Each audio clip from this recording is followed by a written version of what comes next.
Já, Þórður. Hvernig líður okkur? Bara vel. Það ekki? Jú. Mikið gott að heyra það. Hérna, þjóðaratkvæðagreiðslan. Já. Hvernig fer þetta?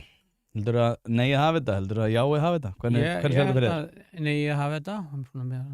Miklu meiri stemning þar og að merkja tvennum. Að sá til þess að ég fór á þennan útifund á Austurvelli í gær og gríðarlega góð stemning þar og mikil orka og ég hef ekki, og þessi fundir sem að áfram Ísland hefur verið að halda, það hefur verið góð mæting og mikil stemning, þannig að ég hef ekki séð allan að þessi skot sem ég séð á samfélagsmiðlum að fundum hinnar hreyfingarinnar, en að já til að sjá að þá hef ég ekki séð þá orku þar, þannig að ég held að straumurinn liggi þangað og svona það ég líka, ég náttúrulega á því að fólk eigi að segja nei, þannig að ég tel öll rök hníga því að segja nei og auðvitað treysti í þjóðinni og gerir ráð fyrir að þjóðin hugsi þetta eins og ég. Já, ég fór í árhreyfinguna áðan og sótti mér þetta 2 derhúfur. Já. Og ég ætlaði að vera frekar leiðilegu við þau, en þau gáfu mér húfur. Já, ok. Þannig ég ætla ekki að vera leiðilegur. Nei. En þetta sérst ein sem heitir Ágúst. Já. Ég ætla að gefa þér hana. Ok. En þú fær ekki hina. Því að hérna erum við með húfu. Og eins og segi, ég ætla að vera rosalega næst í, en ég ætla ekki að vera það. Út af því að mér finnst þetta ég held að sé rétt hjá þér, það er ákveðin cool kid stemming yfir neyinu núna, sem að einhvern veginn myndaðist á svolítið sérstökum tíma. En það er þessi hérna derhúfa sem er samt með augunum. Og ég hugsaði, ég sá þetta merkja á hann, fór hann á vefsíðuna og ég hugsaði, ég held að þetta sé ekki þau hugrenningatengsl sem að þau vilja fá út úr þessu. Nei. Út af því að þetta eru augu. Og ég hugsaði að þetta er eins og eitthvað svona ef þú ætlar að sýna Evrópusambandið sem orwellískt fyrirbæri, hvað myndirðu sýna? Og þá myndi gervigreindi gefa með mynd af þessu. Þetta minnir mér svolítið á Sauron í Hringadrottningar sögu sem er ein uppáhaldsbók mín og að bækur mínar, mér er alveg gríðarskemmtilegar, en já, þetta er ekki þau tengsl sem að menn vilja, en þá er þetta svona spurning hvort að allan í mínu tilfelli að ég er harða ákveðin í því að segja nei og reynda búin að kjósa og sagði nei, að þá kannski vaknaði þessi hugrenningatengsl frekar. Já, ég veit ekki. Já, ég eins og segi, fullorðið fólk á náttúrulega aldrei að vera með derhúfu, Það er alveg, ég berst hart gegn því, meira heldur en jáinu, að fullorðið fólk sem er derhúfur. En ég er alltaf setja út á vini mína sem eru með derhúfur. En ég hef ákveðið að vera með þessa samt í dag. Ég sitt oft á með derhúfu og segja, lappa allir krakkan og segja hello fellow teenagers. Steve Buscemi. Já, hello fellow kids. Nei, ég eins og ég segi, ég er í andstöðu við alla vini mína, þeir eru líka alltaf með derhúfu, ég er alltaf einn í þessu. Ég man bara, ég hlustaði einu sinni á Stephen Fry segja þetta, hann sagði bara, you don't wear a baseball cap, bara aldrei, nema þú sért on the baseball court. Og ég er svolítið sammála því, mér finnst að fullorðið fólk ekki að vera með derhúfur. En ég, eins og segi, allir vini mínir eru í andstöðu við mig í þessu, þannig að mér finnst líka gott að halda ákveðinu út af því eins og ég mun að fjalla í sambandi við þessa þjóðaratkvæðagreiðslu, þá til ég þetta séu ákveðnar félagslegar hreingerningar, út af því að nú er alltaf verið að segja að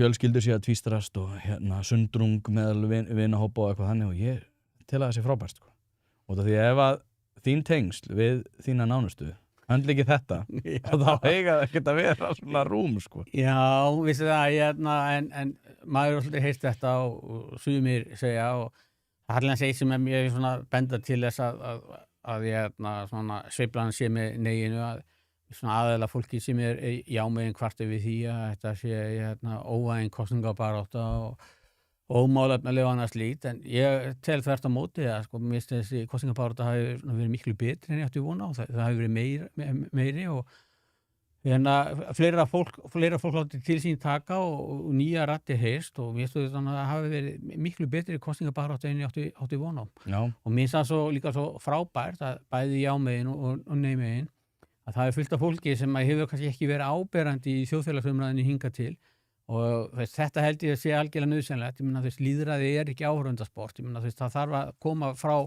grasrótinu frá fólki og minna, sumir segja kannski einhverja vitleysu og kannski bara leiðrétta það eða annars líkt en fólk að sko láta sig varða og það að fórna tími í þetta, tíma sem það geta varið með fjölskyldu sínum með áhugamál eða vinnu vegna þess að sko það vill Íslandi vel og vegna þess að hann vill vera þáttakendur í lýðræðinu og mér finnst það bara alveg frábært.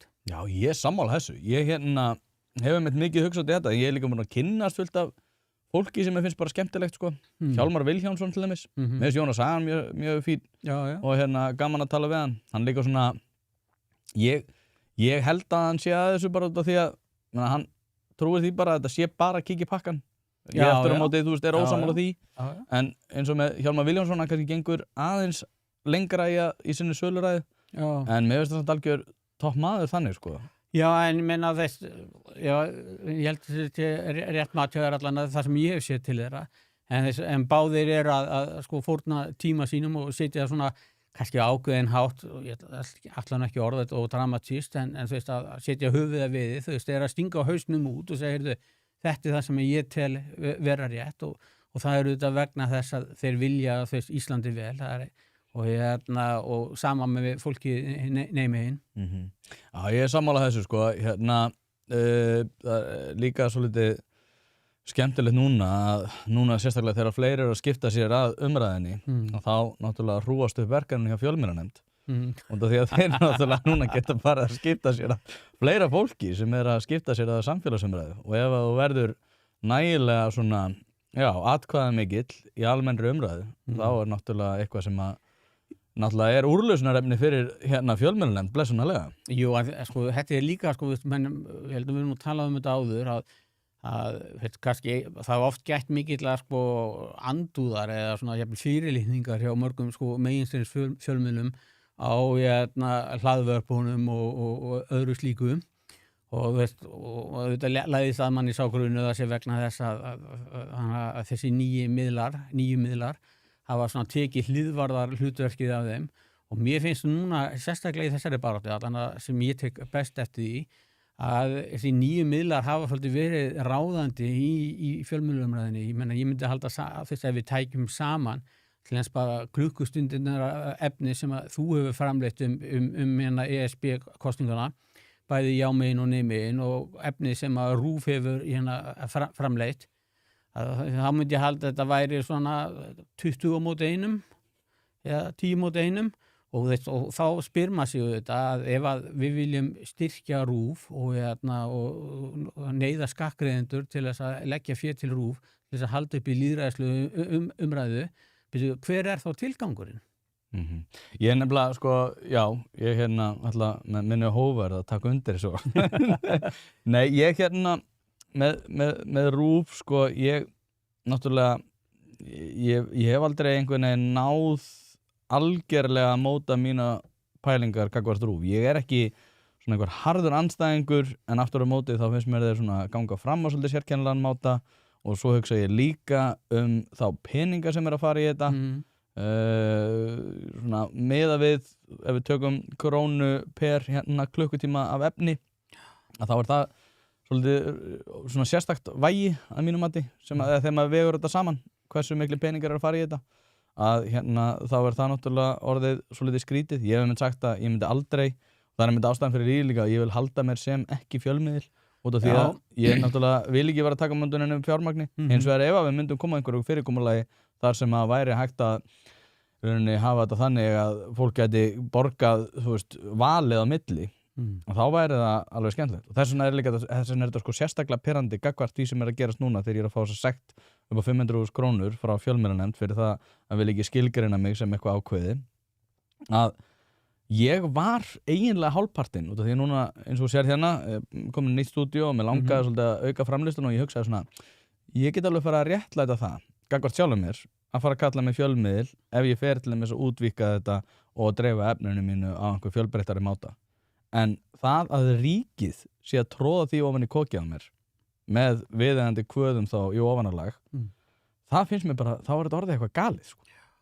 Og ég miklu harðar á móti RÚV en þú og þess að það eru tvær ástæður fyrir því. Fyrsta lagi, ef tilgangurinn á að vera stuðla svona lýðræðslu umræðu og vera sér vettvangur, þá náttúrulega RÚV með mjög ákveðna ritstjórnarstefnu og rekur ákveðna pólitík og þá þetta sko bregðast í hlutverki. Hitt sem að ég held að sé miklu mikilvægara hlutverk fyrir RÚV og það að stuðla að menningu og varðveislu íslensku tungunar og alls konar menningarverðmætum og taka þau upp. Að þá það, sko, með þann tilgang þurfum við virkilega stofnum til þess. Það ekki bara miklu skynsamlegra að það séu einhverjir sjóðir eða annars slíkt sem að og styrkja þau verkefni sem eru með bestu hugmyndunar. Mikið af efni, svona sígildu efni, til þess að verið framleitt af Stöð 2 sem þá fyrirrennari sínar og Skjá 1 og síðan eru kvikmyndagerðarmenn út allt og þáttagerðarmenn. Hann aftur stóluð mér nafnið sem núna ný röð sögu Íslands sko hlaðvörp sem var að byrja núna í sumar. Gríðarlega merkilegt efni. Þá held ég að skattpeningunum væri miklu betur varið í slík verkefni heldur hann að halda út einhverju dægumála útvarpi á RÚV sem að rekur harða ríkisstjórnarstefnu. Já, en ég get náttúrulega í sjálfu sér ekki sagt að þetta sé ekki rétt hjá þér. Þetta náttúrulega svolítið skrítið, sérstaklega með pólitíkina. Þeir ganga svolítið hart fram í sinni pólitísku stefnu, alveg sama hvað þeim finnst það. Ég hef rætt þetta við RÚV og þeir bara skilja ekki hvað ég að tala þegar ég að segja að sé einhver pólitík innan RÚV. En ég hef nú sagt þessu sögu áður, ég var með Margréti Tryggvadóttur sem svolítið svona woke megin í lífinu. Hún svo held ég formaður rithöfundasamband Íslands. Já. Og þar vorum við saman í viðtali og við vorum hana í viðtali og mjög skemmtilegt. Og hún kemur hann inn og náttúrulega svolítið woke megin að kalla mig rasista fyrir það að vera með einhverjar athugasemdir útlendingamál og eitthvað annað. Og svo komum við fram og þá í rauninni hún bara stjarnan hann inni. Það bara við þurfum ekki að taka fund þar og ég bara já ok, þetta pínu svona fiskur í vatni dæmi. Já. Ég skil alveg að kannski erfitt að sjá þetta þegar maður inni í, en svona utanfrá þá augljóst að svona, þetta ákveðin vinstri slagsíða og það leiðilegt að segja en ég get ekki séð þetta öðruvísi. En svo virðist líka vera sko bara kostnaðurinn við RÚV. Ég man til þess að það var að taka eitthvað sérstaklega fyrir sko, ég menna að það var eins og birt, ég held að það veri jólamynd eða eitthvað slíkt á einhverjum samfélagsmiðli kveðja sko frá ritstjórnarteymi Víkunar með Gísla Marteini og þetta voru einhverju 7-8-9 mann sko sem að voru þarna og það þetta vandamál núna og það raunverulegt vandamál. Ég menna að fjölmiðlum hefur ekki tekist að fóta sig nægilega vel í þessu nýju umhverfi. Og ég auðvitað alveg á því að við þurfum að hafa fjölmiðla og ríkisstefnu og ég sé ekki hlindu því að það sendilega niðurgreitt af ríkinu. En auðvitað sko, ef þú lifir og hrærist í þessum heimi upp í RÚV, þá bara virðist þeim ganga miklu verð að laga sig að nýjum raunveruleika og skila þá þannig virði fyrir þá peningar sem að fara þarna inn vegna þess að þeir hafa ekkert aðhald. Nei, ég reyndar fagnaði því þegar Ingvar tekur við vikulokunum og þeir ætla að pimpa þetta upp og gera þetta betur. Ég sendi mér sáan, ég peppaði þetta því að maður hlustar alltaf á vikulokin, mér hefur fundist ritstjórinn vera svolítið sérstöki í þeim þáttum oft. En nei, eins og segi, þú gengur harðað fram í þessu og ég veit ekki nákvæmlega hvernig útfærslunar eru. En eins og segi, það svona áhugavert líka það sem hún nefnir með dagskrárvaldi sko, hvernig það hefur verið að hreyfast. Ég á eftir að hlusta þá þætti og ég man ekki hvað hann heitir en hann var strákur til að taka upp á sínu bara eindæmi að gera þætti svona sagnfræði. Já, þetta að vísi í mitt. Já, og ég á eftir að hlusta en ég hef heyrt bara frábærar sögur það efni og eins og segi, það líka svona með hvernig framleiðslukostnaðurinn alltaf að minnka og meira svona aðgengi bara þeirra sem að vilja taka þetta upp á einn hendur og þá færust við miklu meira nær svona bara framboðs- og eftirspunarlíkani. Já. Það sem að þú ert með miklu meiri svona, nálaði við það að geta tekið upp á þín einstæmi. Og talandi það reyndar, þá megið endilega fara á einpæling.is og styðja við bakið með því ég eyti öllum peningunum sem ég á í þetta stúdíó og þá kemur þessi sekt, þetta var Já, einstaklega pirrandi. Þetta náttúrulega alveg með ólíkindum sko líka veist, að þegar að ríkið að styðja svona handvalda fjölmiðla og sko með annar hendinni að þá skuli það vera að gera öðrum ekki fjölmiðlum heldur upplýsingaveitum eða samskiptamátum erfiðara fyrir og ég bara skildi ekki þú veist það búið að samþykja að leggja þetta af en koma samt með þess að sagt ég bara skil ekki sko hvernig þeim datt þetta í hug og ég veist ég held að líka bara þá sú reyndar sko svona velvildar bylgja sem að þú annarkvort hefur fengið eða munt fá að ég bara skil ekki hvernig þið datt þetta í hug. Nei, ég og vil þakka öllum þeim sem hafa haft samband við mig og stuttu baki á mér í þessari baráttu. Ég kann alveg einstaklega bara öllum mikla þakkir og sérstaklega Þorgrímsson, þeir komu sérstaklega mikið til mótsum. Ég nefnilega held að Baráttan við nafnlaus embættismanninn.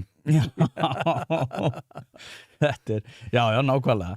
Nei, ég veit ekki hvernig þetta þróast, sko. Þetta verður, og þetta er líka eins og nefnir, sko, Logi Már Einarsson náttúrulega búin að segja að þetta verði bara, þú veist, bara hlaðvarp bara verði ekki, fjölmiðlar bara hætti þessu rugli og, þú veist, og þá segir fjölmiðlarinn, já, nei, við erum sko störfum eftir núverandi lögum, við getum ekki, en hver sko nauðsynni núna til þess að hjóla í þetta?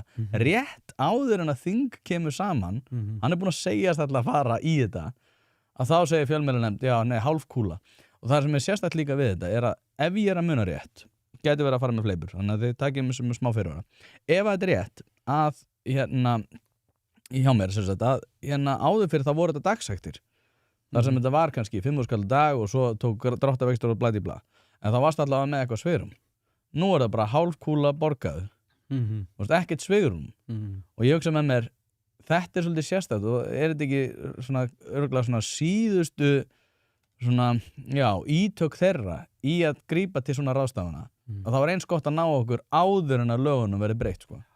Mér líka alveg aðdáðanvert hjá þér að gefa þið ekki og skráði ekki vegna þess að þetta er auðvitað bara fyrst að skrifi sko, og þetta er svo dæmigert, við höfum séð þetta með svo löggjöf í svo mörgu og skatta og annars líkt. Þú byrjar að sýtja inn eitthvað sakleysilegt, þú skráir þig og síðan kemur krafan. Eigum ekki að sýta hín og þessa kröfun á fjölmiðla sko, og þannig að þú bara, allan sem ég mér hefur mikla þakki fyrir að hafa staðið í þessari baráttu. Já, ég nefnilega sko, út af því og eins og ég svona sagt, tjáningarfrelsi líka snýst að grípa í taumana þegar það er auðvelt. Timothy Snyder skrifar bók sem heitir 20 Lessons from the 21st Century. Nei, from the 20th Century, minnum að bókin heitir, önnur eftir sá sem að skrifaði Homo Deus og þær bækur, stóluðum hvað hann heitir. Já, Harari, nákvæmlega, Noah Harari. Hann skrifaði álíka bók sem heitir það bila sama, ég ruglaði alltaf saman. En allavega, hann segir eitthvað á þá leiðin mitt að sko, það er nauðsynlegt að grípa tækifærin til þess að verja tjáningarfrelsi og annað frelsi þegar það er auðvelt. Því ef þú gerir það ekki, þá verður það bara erfiðara fyrir komandi kynslóðir. Og ég, kannski finnst fólki að vera full dramatískur í þessu, en ég horfi á þetta þannig. Að núna er auðvelt, ef það er 500.000 fyrir tjáningarfrelsi, það er bara flott. Ég var nættur að segja við aðan að ég fer frekar í fangelsi heldur en að borga þessa sekt, sem er rétt, þú varst ekki hrifin af þeirri hugmynd. Nei, ég held að það sé ekki góð hugmynd. Nei. Ég held það ekki bætandi reynsla, mannbætandi reynsla. Nei, ég held það ekki heldur. En það er, sko, sumir segja að prófa allt einu sinni. Nei. En allavega, færum okkur aftur að ESB. Sko, við fórum náttúrulega yfir það í þætti fyrir ekki svo löngu. Ég held að hafa með þess að verið sá þáttur sem að Google var ekki hrifið af að dreifingu. Nei. Og ég var endur að fá núna að Hilmar Veigar sá þáttur, ég hef ekki verið að lendi í þessu neitt sko. Nei. Það er allt í henni núna. Þá er Hilmar Veigar fær svona álíka sérkennilega meðferð og þetta er nefnilega mjög furðulegt. En í þeim þætti þá rættum við einmitt sko á hverju við sko, út af því núna er eiginlega helsta forsendan fyrir því að við ættum að segja já, er evran. Það er alltaf að tala það að evran sé svona helsti hornsteinn þess sem myndi koma til með að bæta líf okkar. Viltu ekki fá betri kjör og viltu ekki fá betra hana. Þú eins og ég sagði þér og ég fór endar að lesa bók sem ég held að þú hefur verið nefnt sem var Euro Crisis Crisis Cycle segi ég. Já, einmitt. Og ég fór í gegnum hana og líka Euro Tragedy eftir Ashoka Modi sem ég nú með einhverstaðar hérna. En allavega helsti sölupunkturinn að við eigum að taka upp evru og þá myndi okkar málefni leysast. Þú gengur svo langt að segja já, við ætlum bæði ekki að fara í Evrópusambandið en heldur ekki að taka upp evru. Já, ef við myndum ganga í Evrópusambandið þá held ég að vera skára að gera það að taka upp evruna. Já, það eins og þú sagðir. Reifa aðeins bara í svona breiðum strókum, þó þú hafði sagt það áður, þetta svo mikið á dagskrá núna. Já, við skulum bara byrja að fara yfir þetta með evruna og ég held að... Það mækina þess nærir. Og ég held að þetta sé að hluta til misskilningur eða að segja misgreining á vandamálinu. Vandamálið þetta efnahagslegur óstöðuleiki í peningamálum sem á Íslandi. Ástæðuna fyrir honum eru þrjár að stofnum til. Það þetta vinnumarkaðurinn, það ríkisútgjöldin og síðan það vextirnir sem það eina sem búið að vera leggjast á móti af fullu þunga en greinilega ekki nóg og bara miðað við það hvernig vinnumarkaðurinn og ríkisvaldið hefur hagað sér að þá hefði Seðlabankinn raunur þurft að hafa raunvexti ennþá herra til þess að kæfa þetta niður og þau alveg nógu háir samt. Sumir halda að ég segi hlynntur háum vöxtum, það nú öðru nær, ég held bara því miður að það eina meðalið sem að við höfum meðan aðrir hjálpa ekki til. Nú, þetta veldur því að við erum með allt og háa vexti á Íslandi, allt og háa nafnvexti vegna þess að við erum með mikla verðbólgu. Leiðin til þess að ná niður vöxtum þetta að ná tökum á verðbólgunni.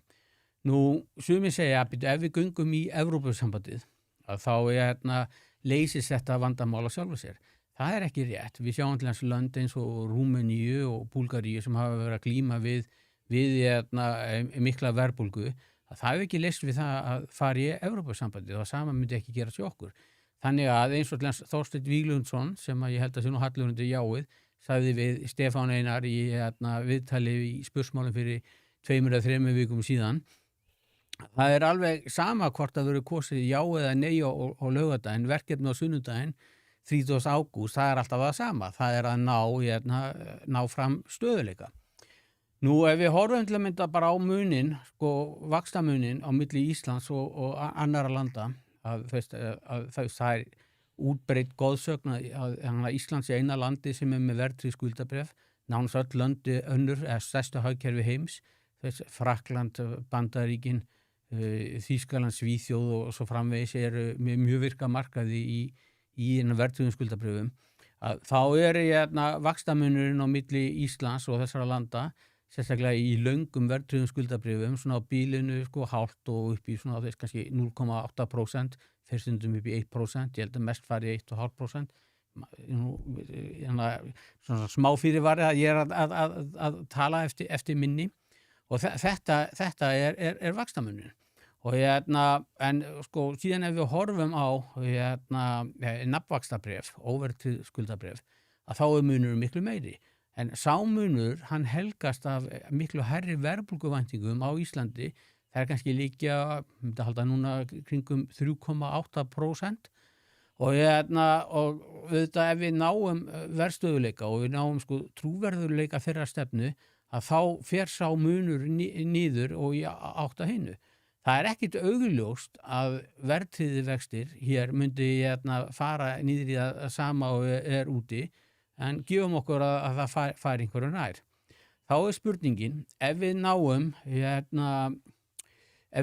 náum verðstöðuleika í Íslandi og náum þessum Maastricht viðmiðum og annað slíkt, sem til mynda það verðbólga og nafnvextir, langir nafnvextir verða að vera annars vegar held ég 1,5% og hins vegar 2% við þeim 3 löndum sem lagst í evru samstarfinu. Þá spurningin, værum við betur sett í evrunni eða utan evrunar? Og þá held ég að það væri betra utan evrunar. Og það vegna þess að evran, að ég farið yfir í crisis cycle, að við upphafa þá voru sett ákveðin skilyrði fyrir því og svona varnaglar til þess að tryggja það að myntbandalagið myndi ekki þróast yfir í skuldabandalag. Þessi skilyrði voru öll brotin mjög snemma og hafa síðan hefur smám saman verið að molna undan þeim. Þýskaland og Frakkland til að mynda fóru yfir ríkishallaviðmiðin árið 2003 og var það þannig að bæði löndin að þau svindluðu sér inn með arðgreiðslum út úr símafyrirtækjum sínum til þess að komast undir 3% hallan þegar þau gengu inn í evrusamstarfið. Nú árið 2010, þetta voru þessi 3 viðmið, hallega ríkiskassan mátti ekki vera meira en 3%, skuldir mátti ekki vera meira en 60% verkri landsframleiðslu og síðan var það að þjóðir ætti ekki ábyrgja skuldir hverja annarar og fjórða skilyrði var það að Seðlabanki mátti ekki kaupa skuldabréf og þannig gera skuldir eins ríkis af saminu skuldum allra ríkjana. Árið 2010 þá var byrjað að kaupa skuldir Grikklands og síðan hefur þetta að vera auka smá saman og við sjáum alltaf núna umræði í Frakklandi þá að vera fram á það bæði hægra megin og vinstra megin til að mynda að Evrópski Seðlabankin afskrifi skuldir Frakklands við Seðlabankan og þá lendir þetta kostnaðurinn á öðrum. Þannig að evran hún hljómaði bara ágætlega í teóríu en síðan þetta héldu menn ekki í praxisið og menn er ekki búið að leysa þetta vandamál þá myndi ég halda fyrir land eins og Ísland sem er með tiltölulega bærilega skuldastöðu og ríkt land væri glapræði að ganga inn í skuldabandalag með þessum hinum þjóðum. Og síðan þetta það að stundum er lofað að það gefi það fyrirheit að ef við göngum inn í evruna þá muni vexti lækka. Og ef við þrengjum þetta aðeins og segjum að kannski að vaxta muni minnka, þá myndi ég halda að það væri nokkuð sterk rök fyrir því. En hverjir vextir verða í framtíðinni, það veit enginn. Og ef við horfum til þess núna, við erum að gangi í tímabil, þar sem hafa verið óvenju lágir vextir alþjóðlega og sérstaklega á evrusvæðinu og raunar Japan og þá má þetta spyrja sig ef það væri bara markmiðan á lægri vöxtum, ættum við ekki taka upp japanska jenið og gangi í Japan en það er nú kannski svona smá auðlafinni en ef að vextir normaliserast og það er ekkert langt síðan að í löndum eins og Frakklandi og Þýskalandi að vaxtastigið var bara það sama og það er hér. Þannig að ég held að og ef við horfum á þjóðir sem eru mjög litlar í alþjóðlegu samhengi en hafa getað náð að halda stöðuleika, þá náttúrulega horfum við fremst á Sviss. Sviss eru þetta miklu stærra en Ísland, en Sviss í miðað við Bandaríkin eða Evrópusambandið, þá er það svona bíðamunurinn ekki fjár miðað við Ísland. Önnur þjóð sem hefur eftir mikla þrengingar, Svíþjóð, hefur áskapað sér traust og stöðuleika. Þeir hafa getað náð að halda vöxtum mjög lágum líka, þannig að það er ekkert augljóst að ef við ætlum bara að hámarka eða lágmarka heldur að reyna breytu vexti að horta til framtíðar að við verum betur sett í Evrópusambandinu. Nei, ég og það sem náttúrulega er svolítið sérstætt í þessum umræðum líka er að það er eins og að umræðan snúist það að fáum við stöðuleika og fáum við X og Y. En svo er oft bara eins og að efnahagsleg lögmál séu bara einhvern veginn tekin úr sambandi þegar við erum komin inn í evruna. Að þá bara einhvern veginn fáum við stöðuleika og þá allt í henni bara fáum við fjármagn inn þegar að það er ekki bundið eins og ég var að ræða við hann Sverri Pál að hann segir já væntingar skána og ég eitthvað af hverju hvað er praktískt eðli þess? Það er bara eins og þú varst að segja að það ástæðan fyrir því að vextir eru lægri í mörgum löndum og eins og ég er búin að vera að tönglast hérna á er bara út af því að frumkvöðla er ekki mikið í þessum löndum. Það er bara fullt af eignum sem eru eins og ég nefni alltaf Porto þannig þótti það svo magna þegar ég var hana að það var bara fullt af bara í miðri borginni bara rosalega mikið túrismi en fullt af einhvern bara fókældum rýmum sem voru að drappast niður. Og svo er vextir eru lágur hérna. Af hverju? Það er bara því að framkvæmdagleðin er svo miklu minni. Og ég veit að maður tapar á fólki þegar maður nefnir skuldabréf og löng skuldabréf og þetta dót. En það sem að ég mér þótti mjög áhugavert var að hérna, ég ræddi við Jón Helga sem að rammaði þetta alltaf vel inn þegar hann fór að tala um það að sko evran hafi upphaflega verið pólitískt fyrirbæri að þetta ætti að vera og eins og Ashoka Modi fjallar í hérna Eurotragedy þar sem hann fjallar nákvæmlega þetta að þetta hafi verið pólitískt fyrirbæri sem átti í rauninni að viðskiptalegir hérna ferlar myndu verða samþættir út af því að þjóðirnar myndu vilja taka sig meira saman eða þá að þjóðirnar myndu vilja taka sig meira saman út af því að þetta átti að vera svona sem myndi vega móti hver öðru en myndi enda á sama stað en vandinn sá að það gerist ekki og þeir lendu einmitt í vandræði með þessu annað skiptið sem er kannski eðlilegra þegar þeir brutu þessar hérna reglur líka í COVID þar sem þeir voru að dæla inn fjármagni á mjög sérkennilegan máta.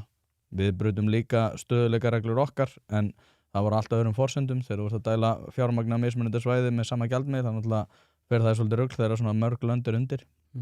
En ég einhvern veginn mér hefur alltaf þótt þetta pínu skrítið aðalega með samt sko til dæmis bara ef við tökum eitt dæmi og tökum bara svona römmum aðeins inn í einu dæmi eins og það að vextir myndu koma til með að lækka og þegar núna byggingamarkaðurinn að kólna ég var að sjá einhverja sérkennilegar útdelingar það að það var ekki að kólna og ég var svona ok skil það ekki alveg en allavega að hvað myndi gerast þá erum við með kólnandi byggingamarkað vextinni myndi lækka sem því það í ábyggingarinnar geti einhvern veginn tekið við sér en það myndi aftur á móti líka því að það að spákaupmennska þið töluvert skynsalegri fjárfestingar steipur töluvert skynsalegri og þá allt í hérna hérna fasteignaverð að fara að rjúka upp en samt á þetta verið fyrir ungu kynslóðinar sem eru þá að fara að taka við þessu kaupverði þetta rosalega skrítið Ég kannski bregðast við svo á tvo vegu sko, með tvo púnta í fyrsta lagi sko að hérna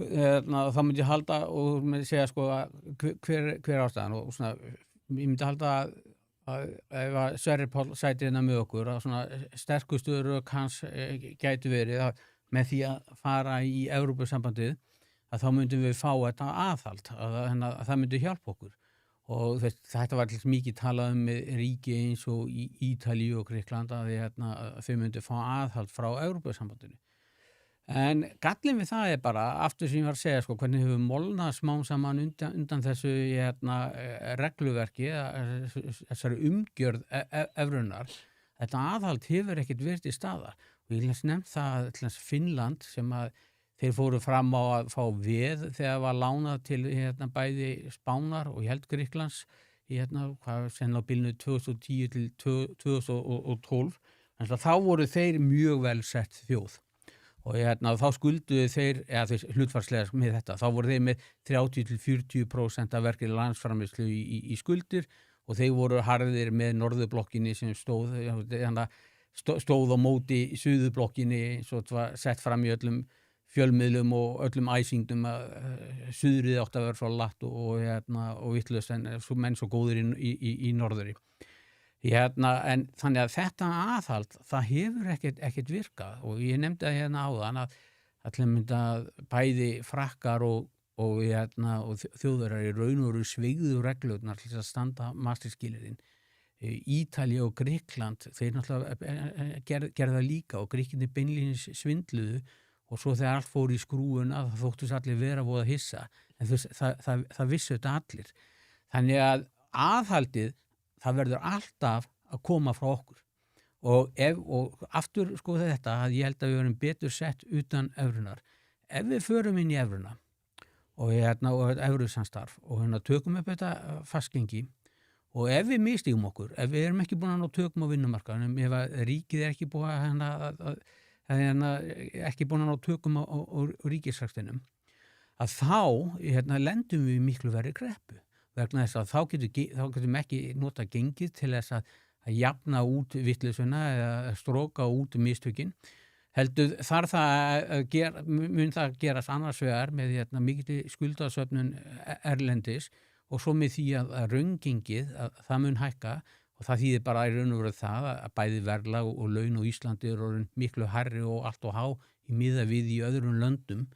Og þá mun það sko enda annarkvort eða bæði með skuldakreppu og með gríðarlega auknu atvinnuleysi og við erum búin að sjá þessa mynd spilast út á Ítalíu, við erum búin að sjá þessa mynd spilast út á Gríklandi, Spáni og Portugal og svo framvegis. Þannig að þetta bara ekki mynd sem að við viljum sjá spilast út hér. Nei, þetta einmitt sko, ég hef verið hlindur því að fara inn í Evrópusambandið út af því að við getum tekið upp evru. Það var rauninni helstu forsenduna fyrir því og ég taldi bara að við myndum fá aukna bara svona viðskiptilega þróun þar sem að, og þetta alltaf líka pínu snobb sko, svona útlendingar alltaf miklu klárar en við, en og kannski það bara rétt út af því þeir eru svo margir. En það annað í þessu sko sem að hefur svona ástæðan fyrir því að mér hefur mitt snúist hugur Milton Friedman hefur sagt þetta mitt að sko þegar þú ert með fastgengi þá miklu auðveldar að ljúga að kerfinu út af því að þegar þú ert hann talaði það, eða hann sagði, ég held hann að orðað þannig að það auðveldar að fela legarnar það að segja að þú ert með eitthvað svona gengi sem ekki þá fljótandi heldur fastgengistefna að þá og eins og hann bendir á að svo margar þjóðar hafa prófað þetta og hætt við þetta út af því að það væri svo auðvelt í rauninni að ljúga kerfinu. Ég ekki nægilega klári í þessu með fljótandi gengi og fastgengi, þannig að kannski ef að þú grípið þennan bolta, hver munurinn þannig? Já, fljótandi gengi að þá náttúrulega bara ræst verð gjaldmiðilsins á markaði og þá ef að það of mikil verðbólga á Íslandi miðað við nágrannalöndin að þá í raun og veru sko munurinn þarna og milli cirka bát að yfir lengri tímabil að þá veikist gengið til jafns við það munurinn á verðbólgu að því gefnum að það sé ekki aðri þættir sem breytast á sama tíma. Þannig að en á meðan í fastgengi að þá þarftu að nota ríkisfjármáli meira til þess að balansera þetta sem þetta hefur reynst mjög erfitt þá það þensla innanlands þá þarftu að skera niður ríkisútgjöld eða að lækka laun eða hvort tveggja. En ég líka hans nefna það sko með, út þú segir sko með evruna. Segjum að við og þessa áhættu sem ég var að segja á þann að nákvæmlega sama áhætta að hún átlans við upp sko einhliða upptöku annara mynda annarkvæmst í gegnum myndráð eða bara með einhliða upptöku.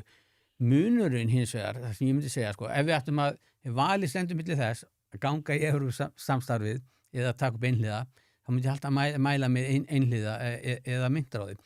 Vegna þess að þar, þú ert vissulega með sömu áhættuna sem ég nefndi hérna áðan, en á móti kemur að þú ert ekki þáttakandi í evrunni, raun og allar útgefnar evrur sameiginleg skuld evruríkjana. Þú ert ekki að taka þátt á í peningakerfinu. Hins vegar held ég reyndar að sé aldrei hægt að taka upp einhliða evru, það væri hægt að gera það með bandaríkja dólar sennilega, vegna þess að það hafa einhverja þjóðu gert það saman. Jú, en það var áður sko, og marga þeirra sko, tóku fyrst upp einhliða þýska markið og svo bara var það evrum. En ástæðan að það bara kom fram hérna í umræðum þegar var að tala einhliða upptöku hérna sennilega í kringum 2010 að evrópski seðlabankinn væri á móti. Nú, það veist, ef að seðlabankin á móti og þau upp á aðgangin að greiðslukerfinu annað slíkt sem að Bandaríkin allar þessar viðskiptaþvinganir sem að Bandaríkin að beita þjóðir og einstaklinga út allan heim núna sko, draga valdsitt frá því að Bandaríkjadólar nota í 60% öllum vöruskiptum og 90% öllum gjaldeyrisviðskiptum og það þarf þá alltaf að fara í gegnum Bandaríkin og bandarískt tölvukerfi og veist, þú tekur allan ekki upp einhliða mynd í óþökk seðlabankans, það væri glabræði. En svo vil ég fá að nefna annað og leiðrétta þig, þannig að þú varst að segja sko, í Porto að það vantaði svona framkvæmda gleði, entrepreneurship sko. Þetta held ég sé alls ekki rétt að leiðin til að hugsa þetta, framkvæmdagleðin allstaðar svo sama þó að það sé hægt að halda henni niðri og það eina svona uppáhaldsgreinum mínum, hagfræðigreinum, hún eftir William Baumol og heitir Entrepreneurship, Productive, Unproductive og Destructive og hún fjallar í raun og veru það að það skiptir svo miklu máli hvernig struktúrin hvað það sem hvað það sem að borga sig. Veist, ef að þú ert í einhverju húti orðum það svo og sá sem á flottasta bílnum eiturlyfjasali. Þá dreymir marga að vera eiturlyfjasala. Ef þú ert fæddur í sjávarþorpi þar sem að togaraskipstjórinn flottastur, þá vilja menn vera togaraskipstjóri. Og ef að reglurnar, til að mynda, hann tekur svona dæmi fyrst frá Rómaveldi, þar sem að það var hernaður sem skipti mestu máli, það var lítið niður á viðskipti, sama átti við í Gríklandi til forna, það var lítið niður á viðskipti. Í Kína, þar sem að mandarínakerfi og kerfi var að þá var það aðalatrið að komast inn í mandarínakerfið og síðan var það þrælspilt vegna þess að menn þurftu að borga tilbaka nám sitt og þá sem hafði stutt á til námið með spillingu og spillingi gerði það verkum að eignaréttindi voru mjög ótrygg. Þannig að sko, við þurfum að horfa á kerfi og þá spyrjum við hvað gerir Evrópukerfið? Já. Og Evrópukerfið því miður orðið allt og mikið kerfið fyrir kerfið sjálft. Þannig að það borgar sig til að mynda að vera góður í að búa til PowerPoint-kynningar til þess að fá klæru, til þess að fá styrki. En á meðan í Bandaríkjunum sem svona miklu meira entrepreneurship og viðskipti að það borgar sig að geta sýnt fram á einhver alvöru viðskipti. Ég efast að þessi hakaði mörg box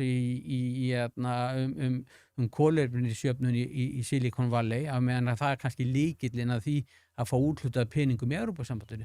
Og það kannski það sem að Hilmar Veigar og fleiri hafa verið að koma að umhverfið í Evrópu ekki nýsköpunarvænt og þess vegna fólkið í Porto eða hvað sem að það ekki að stofna nýsköpunarfyrirtæki vegna þess að það engin ávinningur af því. Nei, þetta hann Douglas North fjallar þetta bóksinni Economic Institutions sem ég og Heiðar Guðjónsson sammeðlega vinnur okkar ræddu með mitt þar sem við vorum að tala Þráin Eggertsson þeir voru miklir vinir að Heiðar sem fremsti hagfræðingur okkar Íslendinga og ég get eiginlega tekið undir það sko, magnaði maður, leðilegt, ég náði ekki að taka viðtal við hann við ræddum saman í e-maili hann sagðist eru orðin of slappur en ætlaði að heyri í mér ef hann myndi eitthvað braggast sem hann gerði ekki og fjall frá fyrir ekki svo löngu það var alveg umulegt en færum okkur aðeins Gísli Kristjánsson skrifur DRHR must eða stjórnandi á vinnuvéla ég er ekki á vinnuvélum en þetta í fyrsta og síðasta skipti sem ég verið með DRH í þessu podcasti en Bergur Þorri segir nú eru verkalýðsfélögin með miklum böggum Hildar yfir uppsögnum hjá Reykjavíkurborg. Hvernig lítur Þórður á málið?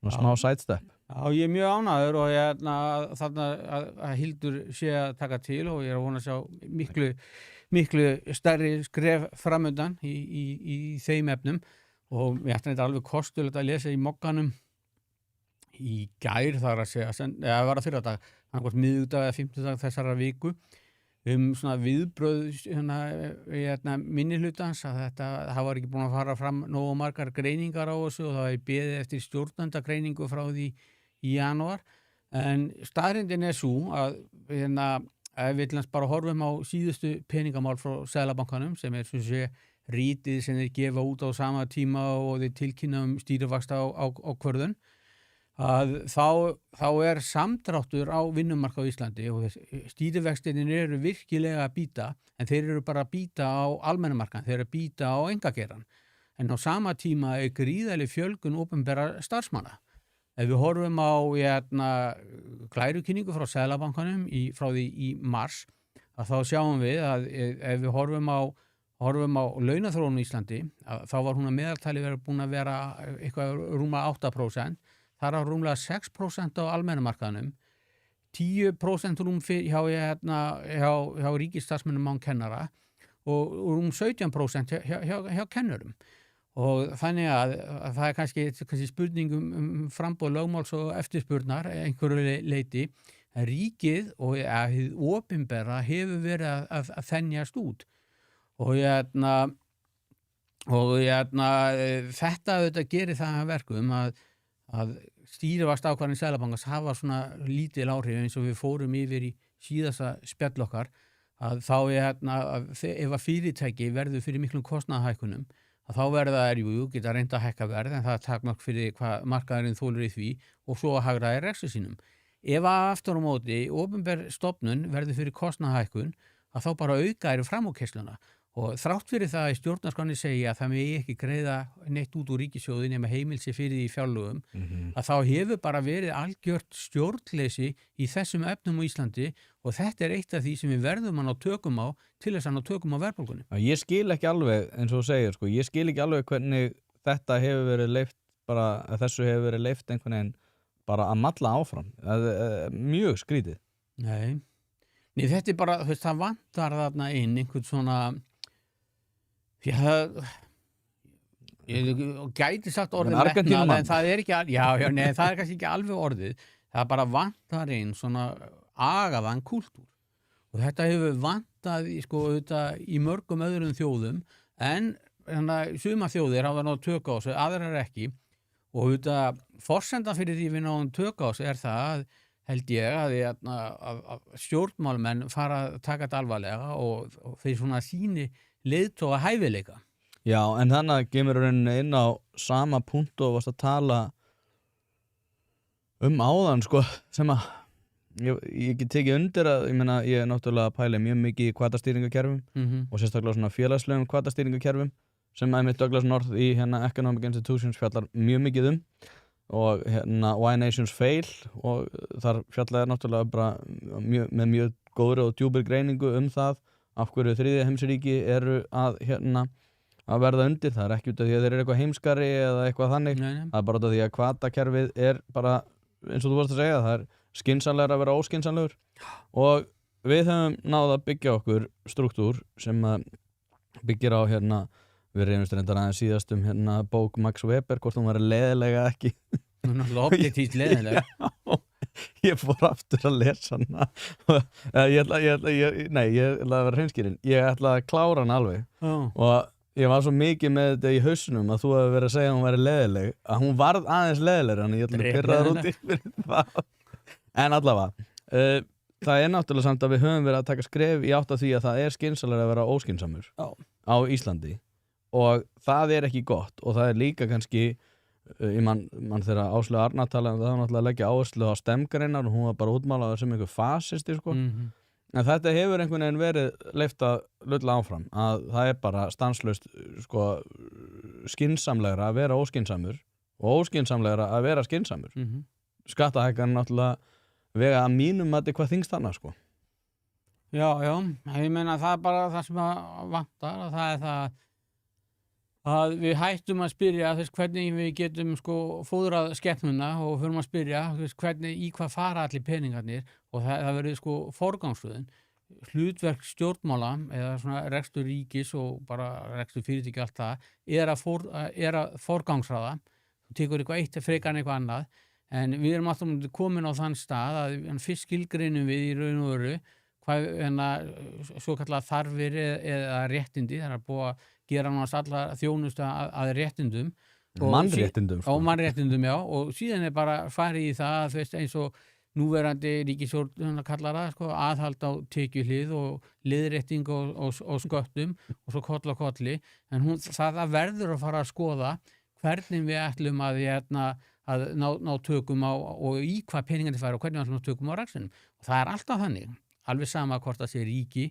fyrirtæki eða einstaklingur ef að fólk er ef fólk er að tapa peningum eða getur ekki balansera bækurnar hjá sér að þú nærð aldrei að laga það öðruvísi, allan ekki til langframa en að ná tökum á kostnaðum þú verður að ná tökum á kostnaðum og það er stóra verkefni hjá ríkinu í dag.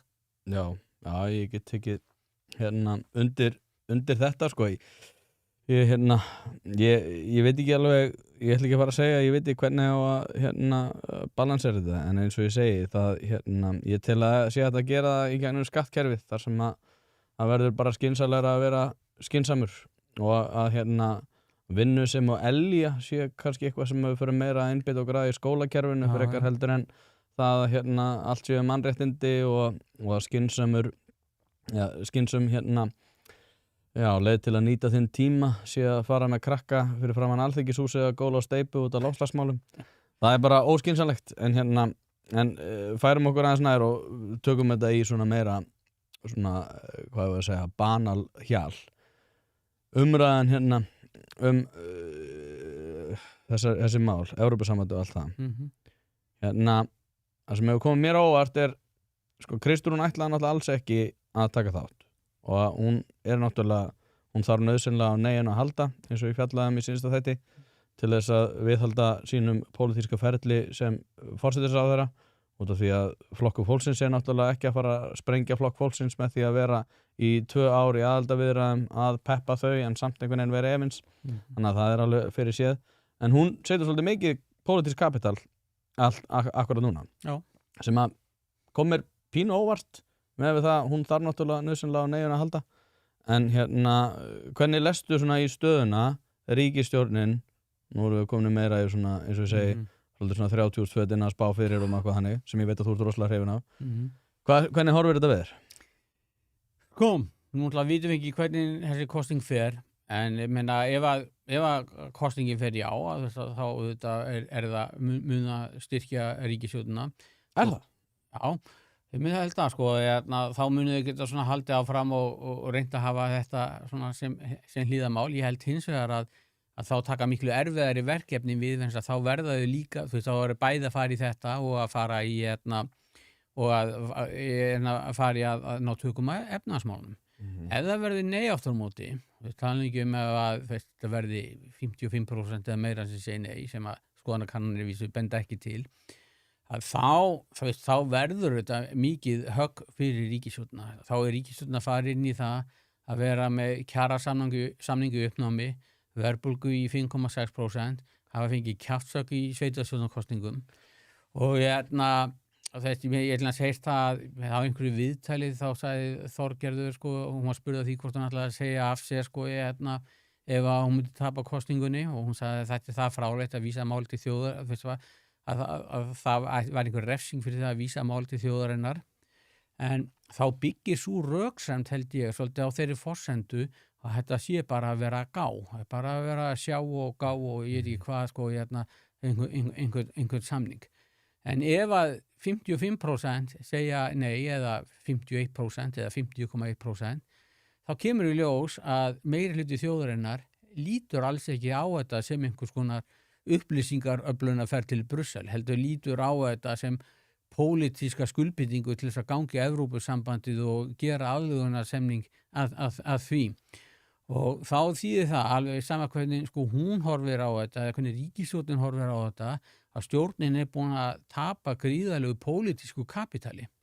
Og ég held að þannig að ég held að ef það verður nei, að þá það verður mjög erfitt fyrir stjórnin að svona ná svona vopnum sínum og ným. Vá, ég ósammála öllu sem þú sagðir. Sko, það ekkert bannað að vera rangt fyrir þér. Nei, ég heyri það á þér. Ég meiri þess að ég leyfi þetta. Nei, sko, málið það að ef að jáið kemur upp á hattinum, Hilmar Veigar hefur verið mikið að tala um hennan athyglisbrest það, og þau, þú veist, eins og Kristrún nefnir sjálf að það náttúrulega gríðarlega mikið púður sem fer í þetta, en samt einhvern veginn verður það ekkert mál. Ég meina, ég veit alveg hvað, ég tala við aðstofamenn og fleiri og ráðherrana sjálfa, ég veit alveg hvað er mikið að gera. Það einhvern veginn að fara með þetta í ofanálag, ef ég myndi segja við þig, heyrðu Þórður, ég veit að það er mikið að gera í vinnunni, en getur nokkuð tekið að þér aðildarviðræður við ESB í bara þínu frítíma. Þú myndir að sjálfsögðu segja nei, ég hef ekki tími í það. Þannig að það að fara að setja þetta einhvern veginn ofan á allt hitt, að sjálfsögðu það bara gana tími. Talandi um kjarasamningana, það gerist óháð öllu. Það gerist hvort sem að kemur já eða nei. Þannig að það finnst mér ekki vera sannfærandi breyta í þessu. Hins vegar það náttúrulega það sem myndi gerast ef það kemur nei, að þá náttúrulega búið að skera Flokk fólksins úr snörunni, sem að þýðir það að þeir þurfa þá ekki vera að beita sér öðru hvoru megin fyrir neinu. Þorgerður kemur fram og segir, heyrðu, það var segjum svo að þessi að fara 60-40 nei megin. Þorgerður þá komin í þá stöðu, heyrðu, það var 40% þjóðarinnar sem að sagði já við það að vilja kíkja í pakkan hjá Evrópusambandinu. Við ætlum að vera málsvarið þeirra sem að vilja raunverulega halda þessum miklu evrópsku tengslum. Nú kemur það í okkar hlut að vera mikið og vera og sýna það í verki að við séum frambærilegur meðlimur í okkar samstarfi, við þurfum að halda í EES-samningin og hver á að verja það heldur en einhvers konar Evrópuhreyfing. Kristrún komin í þá stöðu að hún sagði, heyrðu, ég sagði bara þjóðin fara að ráða þessu, neyið bara rétt svar og nú höldum við áfram í okkar góðum verkum við það að vinna fyrir launakjörum fólks. Jáið hins vegar skapar þá stöðu á Inga Sæland eins og Svandís Svavarsdóttir lendi í júní 2023 þegar hún leyfði hvalveiðar þegar eftir fund á Akranesi þar sem að hún sagði, heyrðu, ég ætla að leyfa hvalveiðar með einhverjum takmörkunum en þá allt aftur á móti ákvaðan það að VG myndi springa. Ég gerði þátt sem heitir annarkvort sprengir Svandís Svavarsdóttir ríkisstjórnina eða flokkin. Hún ákvað að sprengja flokkin sem að úrvarð að hann allar fjalla að þingi. Flokkur fólksins, þetta mál þeirra hvalveiðimál. Hvalveiðimáli var ekkert risa stórt, en aftur á móti misti Svandís Svavarsdóttir trúverðuleika það að hún myndi standa fyrir sínum gildum ef hún myndi leyfa hvalveiðar. Og þá var hún búin að gefa Kristjáni Loftsinni, einhverjum auðmanni sem með þetta áhugamál, leyfi til þess að viðhalda þessu. Þannig að ég sé ekki hvernig jáið gæti verið sigur fyrir ríkisstjórnina og það því að þú segir að hann myndi styrkja mögulega tímabundið í örfáar vikur en aftur á móti þegar að við erum komið með kjarasamninga, við erum komið með allt það sem að ríkisstjórnin þarf að gera, við erum komið með verðbólgu og svo ætlum við líka að vera með okkar litla áhugamál sem heitir aðildarviðræður við ESB. Það eitthvað sem myndi út af því að þú segir styrking en á hvaða stoðum? Ég held að rántmyndi hjá þér vegna þess að ég væri búin að samfara mér, ég horfði á það. Ég held að sko ef það kemur já og jú, það þetta vandræði en það hvað sem vandræði framundan en þú heldur narratífinu gangandi. Þá geta narratífi orðið það þess að við komum til valda og við ætlum að kanna þetta fyrir almenning og þú getur haldið því gangandi. Ef þú fær nei og jafnvel þó þetta sé sko 51, 49 eða hvernig það verður þá eins og ég segi þú búin að hvort sem að það sé einhver sko síðferðilega lagaleg eða hvernig þú vilt hafa þetta sko pólitísk ábyrgð á einhverju að þá ertu alltaf með pólitísk kapital að veði og það verður fyrir höggi og þegar þú ert að sitjast niður og fara að koma með til þess að hallarlaus fjárlög fram í september sem ég held að verður gríðarlega erfitt fyrir þau, ekki nema að koma á til mikilla skattahækkana og ég held að hvorki skattahækkaninni baðlón og banka eða fjármálafyrirtæki dugi til þess að loka því gati og þess skattar eru bara þannig alltaf að skattstopp þarf að vera breiður til þess að skila einhverju tekjum. Þannig ég held að við sem að horfa fram á gríðarlega erfiðar ákvarðanir og þá verður þetta spurningin sem að þjóðin stendur frammi fyrir. Heyrðu, við stóðum frammi fyrir öllum þessum verkefnum því sýndu þeim ekki þess í stað að þá fóruð að stað í leiðangur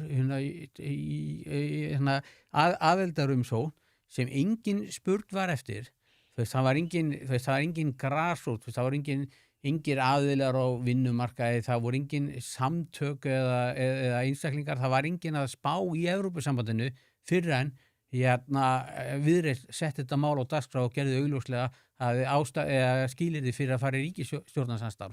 Þetta svona svolítið top-down mál, meðan í mörgum öðrum þjóðum hefur þetta verið svona meira frá fólkinu sem hefur viljað ganga í Evrópusambandið. Þannig að þá standaði fram fyrir því að þeir eyddu öllum sem tíma og orku í eitthvað mál sem engin spurt var eftir í staðins vera að sinna stórum og aðkallandi verkefnum. Já. Þannig að ég held að það veri alltaf neikvætt fyrir þau. Já, þú ert að gleyma einni risastóru breytu. Út af því að ég ekkert að segja að allt sem þú ert að segja sé rangt, bara flest. Nei, þetta alveg rétt, já, auðvitað það flókið úrlausnarefni að það kemur nei fyrir ríkisstjórnina með sérstaklega hvað varðar pólitísk kapital. En eins og ég stend svolítið fast á þessu að, ef til dæmis, út af því að ég held að fyrir Kristrúnu, já, þá er þetta kannski gott út af því að hún er búin að leggja svolítið pólitísk kapital í þetta. Aftur á móti kom það seint og síðan mér. En ég held aðalega fyrir Þorgeir sem þetta verið jákvætt, sko. Já, jákvætt, ok.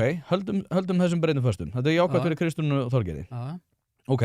Við höfum tekið eftir í núna þingi að þá hefur flokkur fólksins augljóslega verið veikastar hlekkurinn. Þeir eru búin að fara í mjög sérkennilega alls konar ráðherra kapla og þeir eru búin að lenda í bara alls konar vandræðum. Stjórnarandstaðan er náttúrulega að fara að hjóla rosalega mikið. Þú ert að gleyma þeirri breytu að Alþingi er að fara að koma saman núna. Þannig að þegar þetta verður til viðræðna að þá er náttúrulega stjórnarandstaðan rosalega mikið að fara að hjóla í flokk fólksins sem að þýðir það að þau náttúrulega verða óstyrk og fara einhvern veginn að vera byrja að meta stöðuna öðruvísi fyrir sinn flokk. Ég meina, hvatakerfið er náttúrulega ekki að halda í ríkisstjórnina svo mikið að þeir eyðileggja flokkin eins og Píratar og VG gerði, eða VG aðalega sem voru ríkisstjórn. Þannig að, já, alls ekki Píratar, þeir eru ekki ríkisstjórn, en skilur hvað ég meina. Þannig að þetta er svona veikur hlekkur og þá allt í einu kannski eru þeir standa Kristrún og Þorgerður uppi með það að vera bara tvær í þessu, alls ekki meiri hluti fyrir þess að þingi, en það er einhvern veginn í viðræðum við Evrópusambandið mögulegar undanþágur sem að þau ætla svo mögulega að leggja undir þjóðina. Ég held að það er búið að sparka svo mikið í flokk fólksins og hann er það veiklaður að ég held að það sé svona takmörk fyrir hvað er hægt að ráðast mikið hann og hverju það skilar. Ég held hins vegar að Kristrún, að hún var kosin út á það að hún ætlaði að taka efnahagsmálin af festu og hún vakti fyrst athygli sem hagfræðingur og hún nýtur traust og tiltrú sem slíkur. Síðan hafa hlutin alls ekki gengið nógu vel. Við sjáum alltaf bara væntingavísitalan hefur hrunið á tímabili þessarar ríkisstjórnar, vaxtalækkunarferli hefur snúist við, verðbólgan hefur snúist við. Þetta er ekki það sem hafa lagt upp með, þetta var ekki væntingarnar. Kristrún aftur á móti, að ég meina hún hefur getað haldið svona ákveðni fjarlægð, talað sjaldan og komið inn vegna þess að hún hefur verið óskoraður leiðtogi.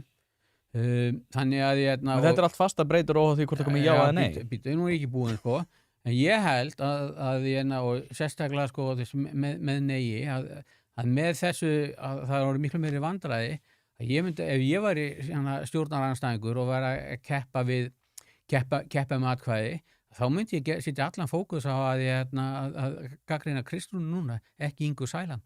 Inga Sæland verður sennilega ekkert í frambúði í næstu kosningum og ég held að það sé sama hvað þess miðflokkurinn eða sjálfstæðisflokkurinn punkast til að mynda í Ragnari Þór, í svo allt öðrum markhóp kjósenda heldur en þeir að það er ekkert að fara að færast neina atkvæði á milli, en ég held að markhópurinn, samfylkingin er stærsti flokkurinn og það hefur verið mikil svona velgenginis bylgja. Þannig að samfylkingin hlýtur að vera skotmarkið, bara blasir við. Já. Við sjáum náttúrulega bara hvernig spilast úr þessu, alveg óháð því. Það verður gaman að reyfa þetta, en náttúrulega samt ég er náttúrulega formaður aðdandaklúbs Kristjánar Frostsdóttur og þú framkvæmdastjóri. Og ég náttúrulega, það er samt eitt í þessu sem að hefur pínu farið í töðuna við er að þetta er fyrsti afleikur Kristrúnar. Það mér þykir mjög vænt pólitíska feril Kristjánar Frostsdóttur. Það ég er henni í klappstýruhópnum. Þetta var hennar svona fyrsti og langstærsti afleikur að leyfa þetta ferli. Þetta var sammála. Og núna en samt er hún með rosalegt, eins og segi, rosalegt pólitísk kapital. Hún segir bara mæti Austurbíó og tróðfyllir það og er bara með eitthvað open mic í 1,5 tíma. Það er ekkert margir stjórnmálamenn sem höndla það. Þannig að hún er ennþá besti stjórnmálamaður á landinu, sama hvað okkur finnst. Sammála, mér finnst nefnilega að hún hafa vanmetið pólitísk kapital sitt og lyft Ingu Sæland og Þorgerður að stýra sjóun allt og mikið og ég held að hún hefði að stíga miklu fastar inn og aldrei hleypa málum í gegn eins og almannatryggingafrumvarpinu, strandveiðifrumvarpinu og síðan þessu Evrópumáli. Þetta er ekki hennar agenda og þetta er ekki það sem ég held að hún sjáu fyrir sína arfleið. Ég held að í rauninni kannski útfærslum kannski aðra útfærslur þá held ég að hún sé miklu nær mínu agenda að ná tökum á ríkisfjármálunum, koma á annarri umgjörð á vinnumarkaði og ná tökum á efnahagsmálunum. Ég man náttúrulega mjög vel eftir henni sem hagfræðing og mér þótti mikið til henni að koma sem slíks og ég hef náttúrulega aldrei spurt hann og ekki talað við henni mörg ár en ég er bara alveg samfærður það að að hún væri raun og var ekkert svo langt frá mínum sjónarmiðum þó hún væri kannski með aðra hugmyndir útfærslur og aðra hugmyndir hlutverk ríkisins en ég. Já, nei, ég bara get tekið undir þetta allt. Ég held að ég og þú erum náttúrulega svona frekar nálægt og svo þú hafið sendur rámt fyrir þér já eða nei sem líka allt í lagi.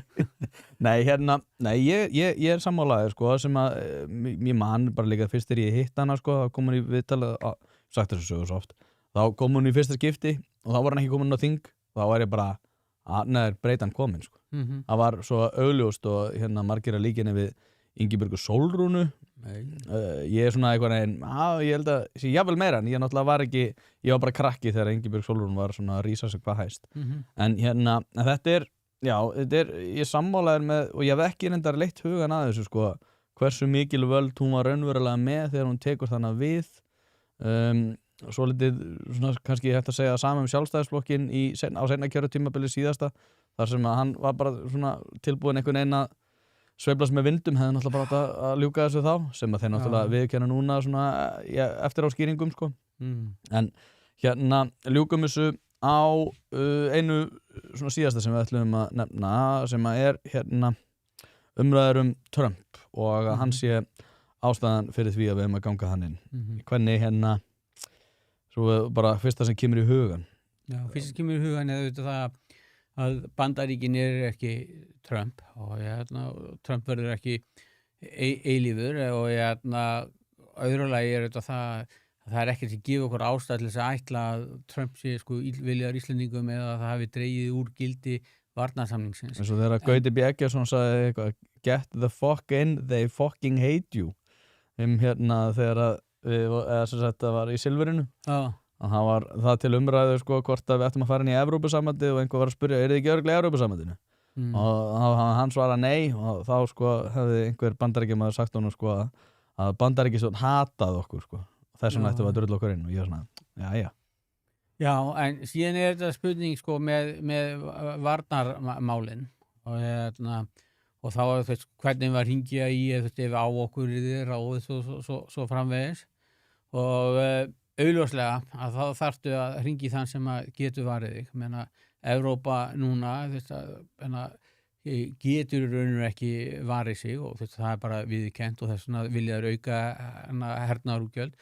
Mér minnir að hernaðarútgjöld Evrópu núna sé í kringum 450 milljarðar evra og ætla að auka þetta upp í 800 milljarða og það verður ekkert vandamál fyrir lönd eins og Pólland og Eystrasaltsríkin sem eru nú þegar ég held ég bara komnir í 5% verkefni landsframleiðslu, Danmörk sömuleiðis, Svíþjóð en það verður þetta vandamál fyrir lönd eins og Frakkland þar sem að ríkið verður nú þegar 50% af verkefni landsframleiðslu, hallin á fjárlögum 5-6% og skuldirnar 115% af verkefni landsframleiðslu og mörg önnur ríki.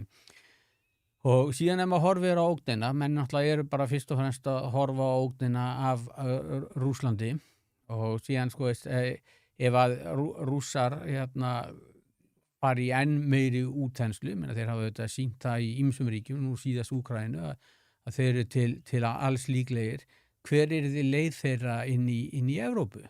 Leið þeirra inn í Evrópu er þið yfir í landmassan og þar verður þetta aðal á hernaðarviðbúnaður Evrópu. Þá fyrir Evrópu að senda einhvers konar hernaðarviðbúnað upp til Íslands, að það er ekki eitthvað sem er ráðað við í dag og það er eitthvað sem er mjög ólíklegt að þeir muni sitja í forgangi í hernaðaruppbyggingu sinni. Ef við horfum hins vegar á fyrir Bandaríkin, ef að menn fara að óttast Rússland, að þá liggur leið þeirra að Bandaríkjunum eða til þess að ógna Bandaríkjunum hátt eða bandarísku skipaflutningu og annað slíkt Ísland. Og þess vegna hafa ekki bara Trump, þess vegna hafa Bandaríkin áhuga á Íslandi og á Grænlandi og þess vegna hafa þeir verið með varnarsamning. Og þá er þetta spurningin að einhver sem vill verja þig og ég get ekki spáð fyrir hegðuna minnstu Trumps en við höfum enga ástæðu til þess að ætla annað en að hann sinni þessum eiginhagsmunum Bandaríkjunum sem eru að verja Ísland og þeir náttúrulega vera að sýna það núna með þessum síðustu einhverjum hernaðaræfingum hér á landi. Þannig að, og þá verður þetta líka það til þess að einhver vilji verja þig og sérstaklega það sem að... Og þurfi, eiginlega... Hann þarf þess, sko, Bandaríkin mun alltaf þurfa þess, en þá komin að spurningunni, sko, vilja þau það? Og þetta þetta kannski svona samband sem að kannski eins og krakki og foreldri, vegna þess að hernamátturinn allir Bandaríkja megin og jeppi þó við myndum sitja mikla peninga í varnarmál og það aldrei neitt sem að skiptir í raun og máli í stóra dæminu, þá viltu þetta halda við vinsamlegum samskiptum og ég hef haft áhyggjur af því að mér hefur þótt í Ísland eða sérstaklega Þorgerður Katrín ekki svinna Bandaríkjunum nógu vel og vera að efna til deiluna eða kæra sín í deilur við Bandaríkin sem engin ástæða til. Þannig að mér finnst það að Trump, sko, að það sé ástæða fyrir að sækja Evrópusambandið. Mér finnst það bara röng ástæða, en fyrsta lagi hún svo skammsýn og í öðru lagi að ef að þetta einhvers konar sem að reynda Kristján tók fram í gær að við ættum alls ekki að líta á sem einhvers konar valkosti Bandaríkin eða Evrópa, hún hefur þó allan skilning á því sem gott, að þá Evrópa ekki sko valkostur. Bandaríkin það, við höfum átt mjög gott samband við Bandaríkin. Bandaríkin hafa alltaf sýnt okkur vinsemd og virðingu og við eigum að rækta það samband. Já, það líka, ég ég tek undir þetta líka, eins og ég segja, það hefur aðeins strókið með vitlaust, það svona, ég veit ekki hvernig ég á að lýsa því, en það hefur náttúrulega verið talað bara svona, ég meina, hvernig eiga mismunandi lönd að túlka okkur að fara inn í Evrópusambandið. Fyrsta lagi náttúrulega bara það sem við erum ekki að fara inn í út af, við erum að fara að ljúka þessu, trú ekki sem derhúi, ég var að gleyma henni. En það var líka, sko, náttúrulega hvernig á Svíþjóð, Þýskaland, Frakkland að túlka jáið, Iceland decides to check the package, Iceland decides to check what the EU is all about og maður túlka þetta bara að við viljum fara inn. En allavega, það svo sem önnur umræðan. Það sem hefur truflað mig í sambandi við Bandaríkjaumræðuna að það alltaf svona þegar fólk að segja já, ok, við erum það bara að fara nær Evrópu og tölum svona Bandaríkin sem eitthvað svona óstabilt veldi sem við þurfum svona hálfpartinn að forðast en að samhliða því að auka varnir sem að þeir eru að fara að greiða, sérkennileg umræða. En þá var fólk alltaf að segja bara, já, ég meina, hvað ætlum við að fara að láta Bandaríkin stjórna okkur? Og ég eitthvað, nei, en við þurfum svona alveg kannski að sleppa því að tala illa þá, vera að fara inn í bandalag, menna auðvitað þetta einhverju vinkill. Ég ekki að tala fyrir því að við einhvern veginn að láta Bandaríkjastjórn einhvern veginn svona stýra því hverju við höfum okkur, en það bara að þetta sé einhvern veginn bara svona alveg galið fáránlegt. Það ég bara svona, það ekki rétt hjá þér, sko. Bandaríkin vinaþjóð okkar og auk þessum að þeir eru bandalagsþjóð okkar og þú talar ekki illa viniðina og þú kemur ekki illa fram við það og reynir ekki að koma með vandræði og þetta bara eðlileg kurteisi. Hitt það að mér finnst oft í þessari umræðu Bandaríkin og sérstaklega Trump núna að menn sem svo rómantíska sýn af sögu NATO eins og þetta hafi bara alltaf verið slétt og fellt. En sko, sérstaklega sko, tengt í Miðausturlöndum að það hefur alltaf verið spenna í NATO. Menna, eitt af því sem að flýtti fyrir í stofnun Evrópusambandsins og Rómarsáttmálans og fleira var auðvitað Suez-skurðurinn þar sem að Bandaríkjamenn bökkuðu ekki upp Frakka og Breta. Kissinger ætlaði að og Nixon vildu ganga út úr NATO út af Jom Kippur-stríðinu, þeir fengu ekki aðganga Kýpur og það var mikil spenna eftir flóabardaga þegar að Bandaríkjamönnum fannst þeim ekki hjálpa sér nógu að segja í persaflóastríðinu og svona krís og þær koma og svo er þetta spurningum með það að reyna að leysa úr þeim og það hefur við tekið hingað til og Ísland á þetta alltaf skipa sér þannig að við séum hluti af lausninni en ekki að gera illt verra eins og mér finnst núverandi ríkisstjórn hafa gert. Já, líka, þú veist, ég tek undir þetta en ég geng líka pínu lengra, sko, við höfum líka bara að taka ákvarðanir út frá okkar eigin hagsmunum og okkar stöðu, sko. það er líka breyta sem að við getum alveg verið að skrifa undir einhverja yfirlýsingar og eitthvað með hluti sem er að gerast í með Austurlöndum. Ég bara veit ekki hvort að það sé okkur til hagsbóta sko. Já, það stundum látið eins og þess að það sé aumingjælegt að rífa ekki kjaft og við sem mannréttinda stórveldi sko. En málið er bara það, við erum 400.000 manna, herlaus þjóð á viðkvæmu svæði og í öllum skilningi þess orðs að í realpólitík þá erum við aumingjar og sennilega mestu aumingin í hverfinu. Já. Það er bara þannig. Það er einlega til að segja. Einn spyr Aron Tommi, hvar staði Íslendingar af Rússar myndu ákveða að hefja veiðar í lögsögu Íslands á morgun? Hvað segirðu við því? Ég veist að ég bara hef ekki hugmyndu það bara því miður. Það ekki komið með leikjafræðiplanin nákvæmlega hvernig það myndi... Nei, því miður. Nei, ekki heldur. En Þórður, þetta verður áhugavert á morgun. Já, þetta verður gaman. Hvernig heldur þetta fari? Ég held að, ég hafi þetta. Aha. Já. Og ég vona það. Já, ég vona, þú veist, og það er náttúrulega bara eins og eitthvað sem að vera enda rætt ekkert sem að og eiginlega, fyrir mér náttúrulega langstærsta breytan, sko, ég veit að fólk með alls konar hugmyndir, en það er bara regluverk Evrópusambandsins og þess vegna ég búin að vera að gera þessa tragiskíslu þætti. Og enginn sem borgaði mér neitt fyrir þá, ég vildi bara fá fleiri áskrifendur sem við megi endilega gerast eða við viljið styðja við þetta. En spáði í því, ef það verður já, að þá getur þú gert 3 þætti á dag næstu 5 árin. Ég var að segja þetta við einhverja, sko, ég til að vera hræðilegt fyrir Ísland ef við segjum já, en það verður frábært fyrir mig, sko, út af því að þá er ég komið með efni bara næstu árin, sko. Ok, það var ekkert mál að borga fjölmiðlanefnd þessi 500.000 krónur, sko, það verður svo mikið að gera. Nei, þetta er, ég veit ekki sjálfur hvernig það fer, sko, en ég er búin að sveifla svo mikið líka á undanförnum, ég ætla að segja 3 vikum, ég var sko handviss það út af því að mér bara þykir þetta þá skynsamlegt, að ég hugsaði bara, það er ekki séns að já, ég hafi þetta. Svo einhvern veginn komst rosalega meðbyr í það, þá fór ég að segja, það getur verið já. Svo einhvern veginn fyrir 2-3 dögum að vera, já, þetta getur nei.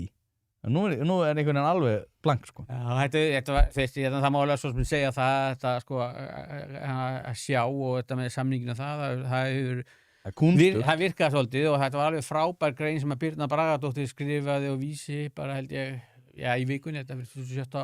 ágúst með svona sálfræðinu bak við það að sýta sko fótinn inn fyrir, þá verður alltaf erfiðar að bakka út. Já, en Karl, Bondabakt, sem ég tók viðtal við, hann mitt fjallað þetta, hann svona path dependency, þar sem þú ert komin á einhverja braut að þá líður eins og það sé fýsilegasti kosturinn. Einlegin svona að hugsa þetta að ef þú ert að velja milli 3 dyra, að þá viltu halda þig við þá dyr sem þú valdir í upphafi, sko, þó svo að sé skynsamlega að breyta dyr. Ég nenni ekki að tala hvernig útfærslan er, en þið getið tjekkað á þessu. Ég getið skoðað math behind 3 door experiment. En Þórður, þú ert geggjaður. Þetta er búið að vera mjög skemmtilegt hjá okkur. Og eins og segi, ég ætla að reyna að keyra upp meiri framleiðslu, þannig að ég ætla að hóa í þig oftar. Og það er alltaf hann Jón hjá Íslandsbanka sagði þig að þegar þú talar við Þór Pálsson þá kemur aldrei að tómum kóðanum.